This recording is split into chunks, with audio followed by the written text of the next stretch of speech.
Students hope so आप सब लोग ठीक ठाक होंगे जी। स्टूडेंट्स, हमारे जो इंट्रोडक्शन टू C++ है, इंट्रोडक्शन टू प्रोग्रामिंग सब्जेक्ट है हमारा, इसमें हमने फंक्शंस जो है उसका टॉपिक स्टार्ट किया हुआ है।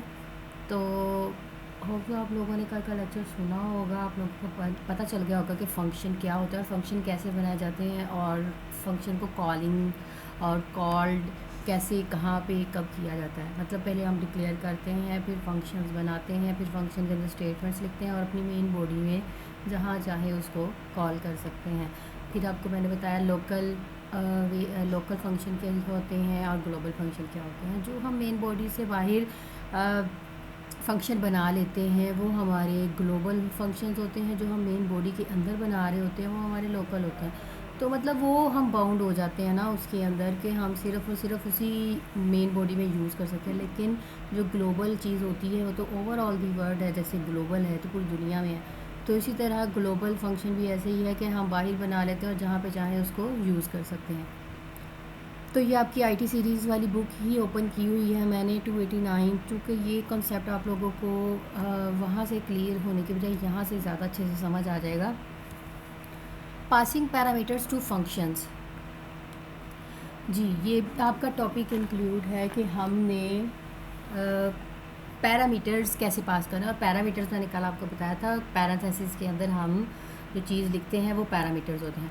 सो parameters are the value that are provided to a function when the function is called. Parameter जो है उसके अंदर वो वैल्यू होती है फंक्शन के अंदर हम प्रोवाइड करते हैं जब हमने एक फ़ंक्शन को क्या करना होता है, कॉल करना होता है, बुलाना होता है कि तुम अपना काम परफॉर्म करो।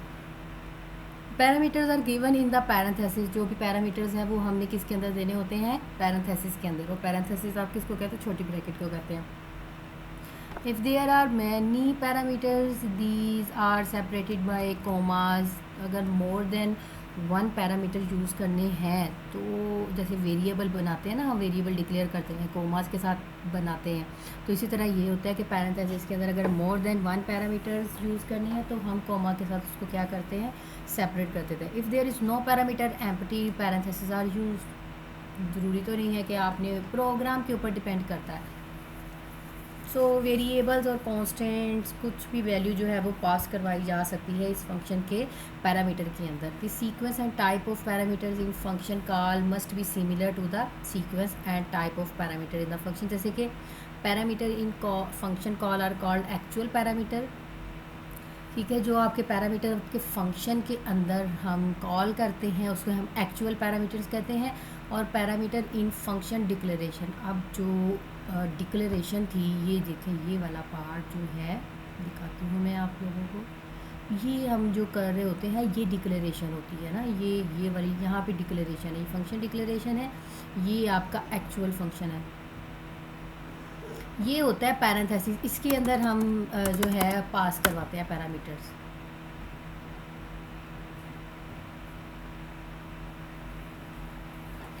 Parameters in function declaration are called formal parameters. अब जो फंक्शन डिक्लेरेशन के अंदर होते हैं उसे हम फॉर्मल पैरामीटर्स कहते हैं। जो फंक्शन कॉल करते हैं उसे हम एक्चुअल पैरामीटर कहते हैं। लाइक दिस हेयर, ये आपके एक्चुअल हैं, ये आपके फॉर्मल है जो डिक्लेयर हम करवा रहे होते हैं।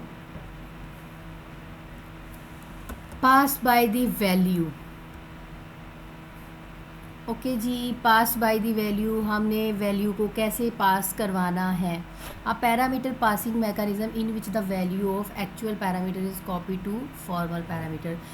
पास बाय द वैल्यू का मतलब ये है कि हमने एक्चुअल पैरामीटर से कैसे फॉर्मल पैरामीटर में कॉपी करना है। जो हमारा पैरामीटर है, जो हम वेरिएबल यूज़ कर रहे हैं of called function is known as pass by value.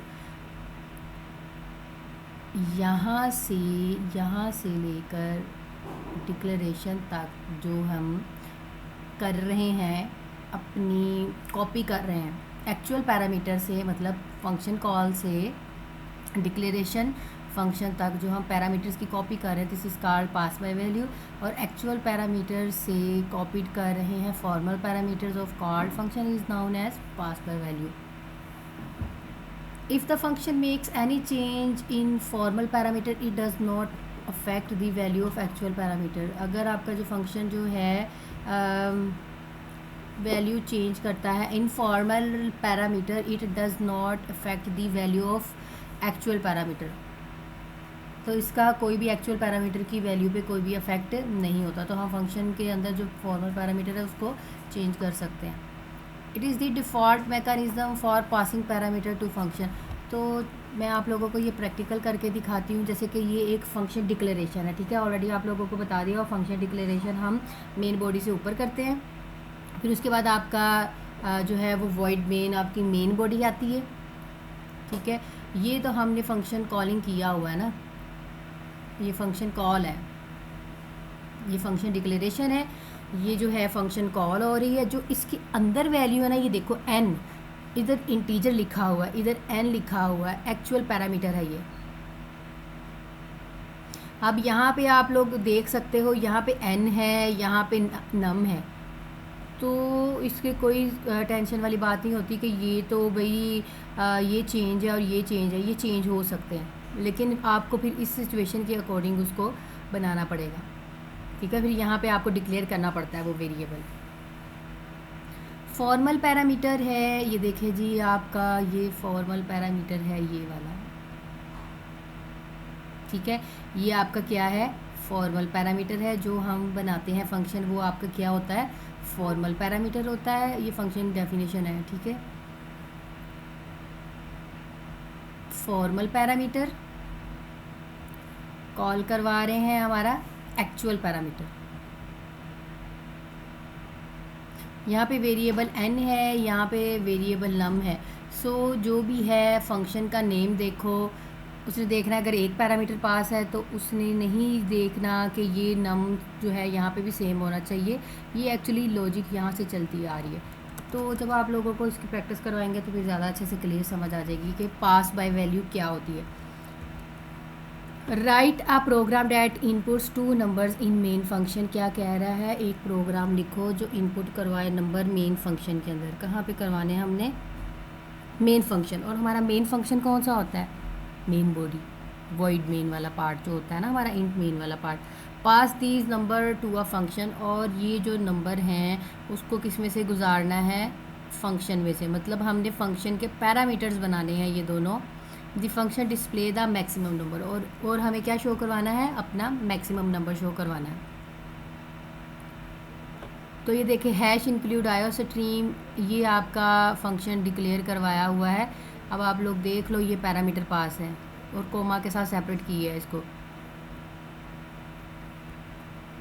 Max int A int B, मतलब 2 पैरामीटर्स हैं, इंट ए के नाम से और इंट बी के नाम से। मतलब ए और बी 2 पैरामीटर्स हैं। अब देखिए यहाँ वॉइड मेन है, अब यहाँ पे इंट एक्स और वाई ले रहा है। अब ये चीज़ सेम नहीं होनी चाहिए, ठीक है, ये चीज़ सेम नहीं होनी चाहिए। ये हमारी वॉइड मेन, लेकिन ये एक्चुअली एक्स ए के इक्वल है, वाई बी के इक्वल है। सी आउट एंटर 2 नंबर्स, बाकी प्रोग्राम वही तरीकाकार है। सी इन एक्स और वाई की वैल्यू ऐड करो। अब ये मैक्स कहाँ से आया, ये मैक्स आपका एक्चुअली ये है, ठीक है। लेकिन अभी हमने फंक्शन भी तो हमारा डिक्लेयर करना है ना, हमने अपना फंक्शन भी तो बनाना है। वॉइड मैक्स, ये देखिए आपका यहाँ पे क्या बन रहा है, फंक्शन बन रहा है। इफ़ ए ग्रेटर देन, चूँकि अब ये फंक्शन के अंदर है, देखिए फंक्शन के अंदर काम कितना आसान हो जाता है ना, हम अलहदा सारा काम कर रहे हैं, इसमें सिर्फ और सिर्फ उसको कॉल कर रहे हैं मेन बॉडी के अंदर। दैट से ये एक्चुअली चीज़ है फंक्शन, और कोई भी बला नहीं है। बस थोड़ा सा प्रोग्राम आहिस्ता आहिस्ता कम्प्लेक्स हो जाता है, लेकिन इससे आपके जो कंसेप्ट हैं वो क्लियर होने चाहिए। If A greater than B लगी तो कंडीशन ही है ना, पहले हम मेन बॉडी में लगा लेते थे, सिंपल प्रोग्राम कर लेते थे। इफ़ ए ग्रेटर देन है B, maximum number is A. Otherwise अगर ए ग्रेटर देन नहीं होगा, लेस देन होगा, तो फिर मैक्सिमम नंबर बी शो हो जाएगा।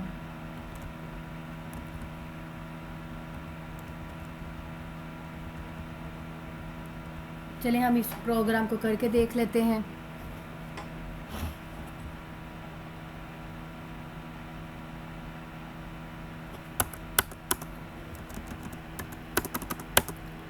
मैक्स के नाम से है बनाया हुआ तो हम भी मैक्स के नाम से बना लेते हैं। यहाँ पे इसको भी एम्प्टी कर देते हैं और यहाँ पे हमें मैक्स के नाम से चाहिए, इसको हम रिमूव कर देते हैं, इसको भी हम रिमूव कर देते हैं। तो ये अभी हमारा प्रोग्राम जो है सिंपल। अब देखें ये क्या करवा रहा है, ये हम फंक्शन को क्या करवाया, हमने डिक्लेयर करवाया। तो ये हमारा पहला पार्ट है, पहले हमने इसको डिक्लेयर करवाना है। ये चीज़ें तो कंपलसरी हैं ही हैं, ये आनी ही आनी है। और ये चीज़ आपको बता दी, ये बार बार हर एक प्रोग्राम में बताती हूँ कि इसको ग्लोबली कॉल किया है। STD जिसके साथ भी यूज़ होता होगा वो इसकी वजह से हम कहीं पे भी ऑटोमेटिकली उसको कंसीव कर लेगा, समझ लेगा कि हाँ भी STD सी आउट के साथ लगना है, हैंडल के साथ लगना है, हमें बार बार लगाने की ज़रूरत नहीं है, यहाँ पे कॉल कर दी है, काफ़ी है। अब हमें प्रोग्राम में ये कहा है कि 2 नंबर्स लेने हैं मेन फंक्शन के अंदर और passes these numbers to a function, ठीक है। अब मेन बॉडी है ना, उन्होंने मेन बॉडी में कहा है ना इंट a, हम यही ले लेते हैं सेम y, ठीक है जी, ठीक है। इंट x और y ले लिया मैंने। अब क्या करना है हमें, सी आउट, बाकी चीज़ तो सेम वही है जैसे हम अपना प्रोग्राम लिखते हैं, एंटर 2 नंबर्स, ओके। अब यहाँ पे हमें क्या करना है, 2 नंबर्स एंटर करने हैं।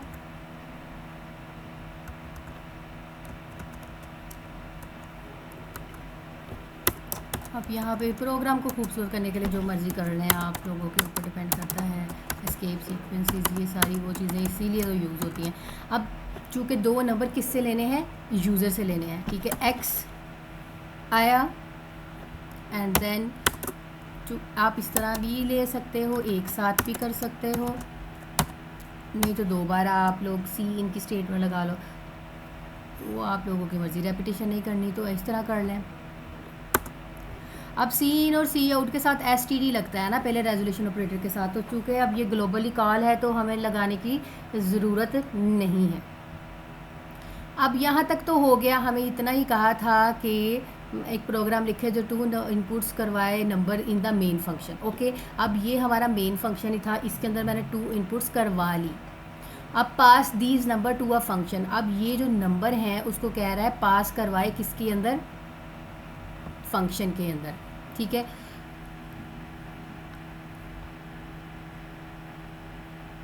मैंने एक फंक्शन बनाया मैक्स के नाम से, मैंने यहाँ पे उसको डिक्लेयर करवाया इंट a, ये आपकी वैल्यू जो है वो चेंज होना चाहिए पैरामीटर, ठीक है।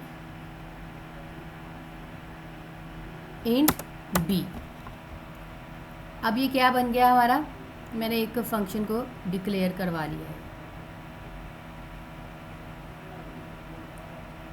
अब चूँकि फंक्शन बनेगा तो फिर ही हम अपनी मेन बॉडी के अंदर शो करवाएंगे ना, इसको आप जितना मर्ज़ी चला के देख लो, ये नहीं चलेगा, बिकॉज़ ये देखो अगर मैं इसको करके चला के भी देखूँगी तो ये प्रोग्राम यहाँ तक चलेगा, इसकी वजह से अब इसमें एरर आ जाएगा, बिकॉज़ ये खाली पैरामीटर है और यहाँ पे मैं 2 पैरामीटर्स यूज़ कर रही हूँ। अब यहाँ तक हमारा प्रोग्राम कंप्लीट हो गया। ये तो एंड वाली बात होती है ना, मैक्स अभी तो बना ही नहीं, ये फंक्शन बनाऊँगी तो मैं इसको कॉल करूँगी। हाँ जी, अब इंट a इंट b, चूँकि हमने ऊपर जो डिक्लेयर करवाया है सेम एज इट इज़ लिखो इंट b, ठीक है। जब हम फंक्शन बनाते हैं तो फिर उसके एंड पे सेमीकोलन नहीं लगाते, लेकिन जब डिक्लेरेशन करवाते हैं या फिर यहाँ पे कॉल करवाएंगे तब आप लोग लगाएंगे उसके साथ सेमीकोलन या टर्मिनेटर। ये जो आपका सेमीकोलन होता है इसको टर्मिनेटर कहते हैं, ओके। अब हमें क्या करना है, कंडीशन लगानी है क्या, ये देखिए हमें प्रोग्राम में क्या कहा है उन्होंने, the function display the maximum number, तो हमें पता चल गया मुझे कंडीशन लगानी है, मैक्सिमम नंबर जो है वो शो करवाना इन a और b के दरमियान में।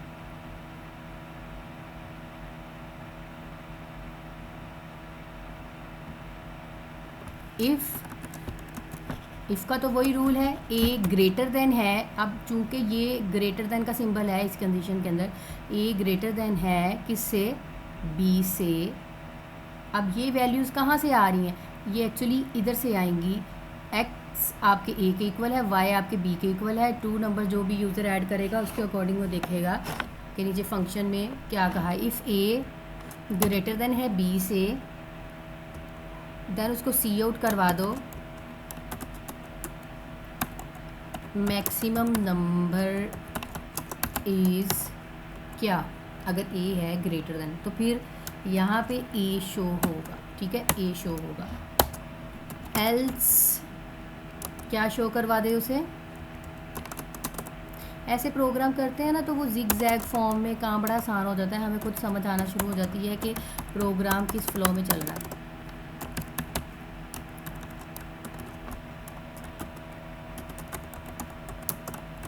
मैक्सिमम नंबर इज़,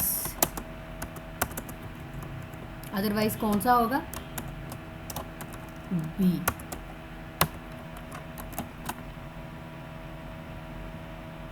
ये फंक्शन की डिक्लेरेशन हो गई, ये आपकी मेन बॉडी होगी। चूँकि हमें कहा था 2 नंबर लेने हैं, इनपुट करवाने हैं और 2 नंबर वही वाले पैरामीटर में से पास करवाने हैं। और मेन बॉडी में जो हम वेरिएबल कॉल करते हैं वो सेम नहीं लेने, लेकिन ये दोनों जो है वो इक्वल हो जाते हैं बिकॉज इस फंक्शन की वजह से, ठीक है जी। क्योंकि इसको हमने इस मेन बॉडी के अंदर जब कॉल करवाना है ना तो फिर ये इक्विवेलेंट हो जाते हैं। अभी इसको कंपाइल करके देखते हैं।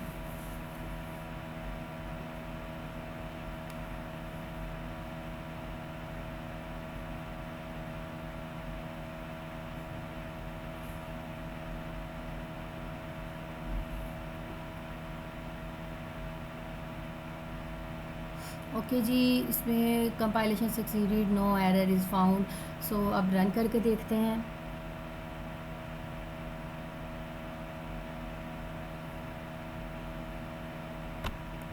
मेन बॉडी वाला काम चलेगा।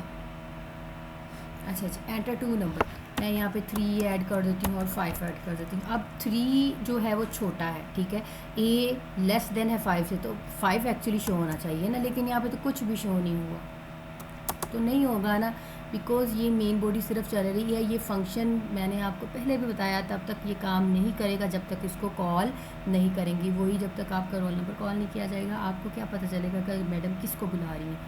तो इसी तरह ही हम इसको कॉल करेंगे मैक्स। यस, मैक्स के नाम से जो बंदा है या फंक्शन है, ठीक है, उसमें चूँकि मैंने 2 वैल्यूज़ लिखवाई हैं, ये देखो मुझे हिंट भी दे रहा है, ठीक है। तो अब क्या शो इसके अंदर करवाना है, x comma y, x comma y. अब यहाँ पे इंट नहीं लगाना, अब एक्स वाई के ए के इक्वल है और वाई बी के इक्वल है, ठीक है। अब देखते हैं, इसको कंपाइल करें अगेन।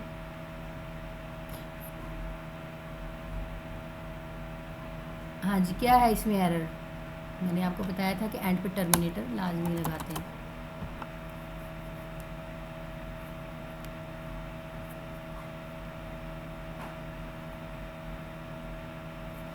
ये प्रोग्राम ऐसे चलेगा, इधर देखेगा यस मैक्स के नाम से है, मेन बॉडी चली, अच्छा जी, मेन बॉडी में आया, 2 नंबर लेने हैं, इनपुट आउटपुट करवाई, ओके हो गया। अब देखेगा मैक्स क्या है, ठीक है, मैक्स के नाम से एक फंक्शन है जिसके अंदर 2 पैरामीटर्स पास हैं, एक्स और वाई।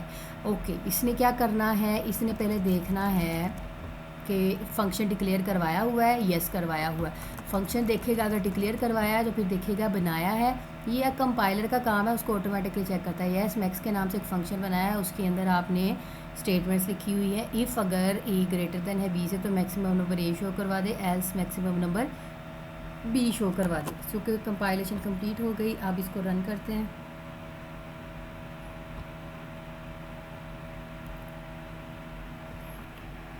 थ्री और 5, अब 5 शो होना चाहिए ना, देखें जी, मैक्सिमम नंबर इज़ 5।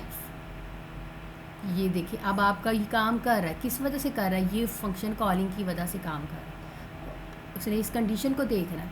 तो ये होते हैं मॉड्यूल्स बना के काम करना, कितना आसान है ना। हमारा दिल करे इसको कॉल कर लें, हमारा दिल करे ना करें, ओवरबर्डन नहीं होगा। तो ये था बच्चों parameter pass value from the function. ठीक है, होप सो आप लोगों को पासिंग समझ आ गई होगी कि पैरामीटर कैसे पास करते हैं, वैल्यूज़ कैसे पास करते हैं। कॉलिंग तो आप लोगों को ऑलरेडी बता दी थी कि फ़ंक्शन कॉल कैसे करते हैं और फंक्शन बनाते कैसे हैं। ये एक्चुअली आपकी पास बाय वैल्यू थी। ठीक है, आप लोगों के एक्चुअल पैरामीटर्स और फॉर्मल पैरामीटर्स का डिफरेंस था। होप से कोई कन्फ्यूजन नहीं होगी। आप लोग ये इसका टेबल भी बना सकते हो। इसका साथ टेबल बनाना भी वैसे ही है जैसे अभी आप लोगों को 2 नंबर्स बताएं। तो टेबल के लिए तो हमें एक नंबर चाहिए, एंटर नंबर करेंगे। ठीक है जी, 3 का टेबल लिखना है, 4 का टेबल लिखना है, या जो भी लिखना है। तो पहले अपने मेन बॉडी में करना होता है काम। ठीक है, उसके बाद आप एक फ़ंक्शन बनाएंगे इंट n, उसके अंदर पैरामीटर एक पास करवाया इंट c। मैं आपको पहले बताया ये और ये वैल्यू जो है वो सेम नहीं होने चाहिए। अब यहाँ पे इंट c ये n का नहीं लिया। अब खुद अंदाज़ा लगाओ कि टेबल लिखना है तो टेबल सिर्फ एक नंबर से लिखा होता है? नहीं ना, टेबल किस से लिखा होता है? 2 नंबरों से लिखा होता है। एक तो ये काउंटिंग थ्रू आउट चलती जाएगी 1 2 3। तो इससे कंसेप्ट भी समझ आता है कि लूप लगेगी। ठीक है, टेबल के लिए लूप लगेगी। इंट सी आपकी एक्चुअली 1 2 3 लूपिंग के लिए है। C is equal to 1, c less than equal to 10, c plus plus. तो n मतलब n 3 है। क्रॉस ऐसे ही शो होगा बिकॉज डबल कोट्स के अंदर है। सी कोई भी वैल्यू जो यहाँ से आ रही है 1 से लेकर 10 तक लिखना चाह रहे हो, फिर वो उसके हिसाब से उसमें इंक्रीमेंट करता जाएगा इस प्लस प्लस की वजह से। तो n क्रॉस सी ने क्या करना है, 3 1s are 3 3 2s are 6 3 3 9s। ठीक है जी, यहाँ से आपकी कंडीशन चेंज होती जाएगी। यहाँ पे सारा कुछ चल जाएगा, लेकिन डिस्प्ले तब होगा जब आप फंक्शन को कॉल करेंगे मेन बॉडी के अंदर। ठीक है, तो ये पास बाय पैरामीटर समझ आ गया होगा। पास बाय वैल्यू कैसे करते हैं, पैरामीटर को कैसे पास करते हैं।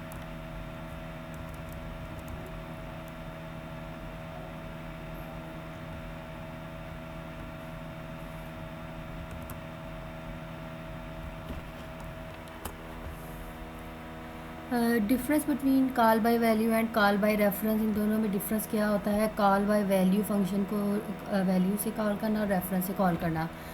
Call by value passes the value of actual parameter to formal parameter. So call by value क्या होता है? ये वैल्यू कहाँ से कहाँ पास होती है? एक्चुअल पैरामीटर से फॉर्मल पैरामीटर में। ठीक है जी, और उसके बाद रेफरेंस क्या होता है? Call by reference passes the address. इसमें क्या करना होता है? सिर्फ एड्रेस मेंशन करना होता है एक्चुअल पैरामीटर से फॉर्मल पैरामीटर में। ठीक है, एड्रेस बताना होता है कि किस जगह पे है, लेकिन यहाँ पे जो वैल्यू होगी ना कॉल बाय वैल्यू, वही आपकी लगानी पड़ेगी हमें उधर। The actual and formal parameter refers to different memory location. So यहाँ पे कॉल बाय वैल्यू जो है एक्चुअल पैरामीटर और फॉर्मल दोनों की जगह जो है वो मेमोरी में डिफरेंट होगी। Actual and formal parameter refer the same memory. तो कॉल बाय रेफरेंस, देखो रेफरेंस से क्या हो जाता है, हमारा टाइम भी बच जाता है, हमारी लोकेशन भी बच जाती है, हमें इतना ज़्यादा सरदर्द नहीं करना पड़ता। लेकिन कॉल बाय वैल्यू आप इधर भी वैल्यू यूज़ कर रहे हो, उधर भी अपनी वैल्यू यूज़ कर रहे हो, तो लोकेशन भी डिफरेंट होगी, स्पेस भी ज़्यादा लेगा ये। Call by value, any change made by function in formal parameter does not affect the value of actual parameter. So यहाँ पे कोई भी इफेक्ट नहीं होगा। देखो मैं यहाँ पे बैठी काम कर रही हूँ, ठीक है, मैं फिर दूसरी जगह पे बैठी काम कर रही हूँ, ठीक है, लेकिन मैं रेफरेंस के बेस पे नहीं काम कर रही, मैं खुद की बेस पे कर रही हूँ, खुद की वैल्यू की बेस पे कर रही हूँ। तो मेरी जो फॉर्मल वैल्यू है वो एक्चुअल पैरामीटर को अफेक्ट नहीं करेगी, लेकिन यहाँ पर इफेक्ट करेगी क्योंकि रेफरेंस है आपका। अगर आप एक गलती करोगे तो आपके रेफरेंस तक जाएगा बंदा। Any change made by function in formal parameter actual changes the value of actual parameter। तो वहाँ पे भी चेंजेस होगी। इट रिक्वायर्स मोर मेमोरी, चूँकि अब वैल्यू के ज़रिए कॉल करवा रहे हैं, सेम वैल्यू के ज़रिए कॉल करवा रहे हैं, उधर भी यूज़ कर रहे हैं, फिर अगेन यूज़ कर रहे हैं, तो इससे मेमोरी भी ज़्यादा रिक्वायर्ड है। और कॉल बाय रेफरेंस में लेस मेमोरी रिक्वायर्ड है।